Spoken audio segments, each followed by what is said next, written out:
तो बघ आपल्या वर्गात होता ना हुशार, आज रिक्षा चालवते. हे भेटूया त्याला. काय भाई, रिक्षा कधीपासून चालवायला लागला? अरे एक वस्तू आहे रे, ती मला घ्यायची आहे, त्यासाठी पैसे साठवते जराशी. एवढी कुठली मोठी वस्तू घ्यायची ज्यासाठी रिक्षा चालवायला लागते तुला?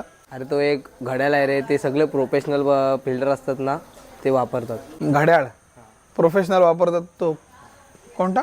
अरे G-Shockचा तो 9,000ला येतो ना. हा बघ, यांनी पण घेतला तोच 9,000ला. याला याच्या मामाने घेऊन दिला. तू रिक्षा चालून घेणार आहेस? त्यातलाच घ्यायचा आहे. म्हणजे तू पण प्रोफेशनल प्लेअर सारखा राहशील. घे बाबा घे. चल जाऊ आपण. मयूर वाघमारे देवत एक्सप्रेस मैदान. दुसरा बॉल या 7व्या षटकातला करणसाठी निश्चित निर्माण होत असताना पाहायला मिळेल, कारण प्रतिस्पर्ध्याकडे तितकेसे चांगले गोलंदाज आहेत. विजय पावले ही आपण ऍक्शन रिप्ले स्क्रीनवरती पाहत आहात. हे सेलिब्रेशन मयूर वाघमारेचे स्क्रीनवरती पाहायला मिळत आहे. होय मी रायगडचा आहे, होय मी रायगडचं तख्त राखतोय, आणि त्याचं हे सेलिब्रेशन मैदानाच्या चहू बाजूला गिरट्या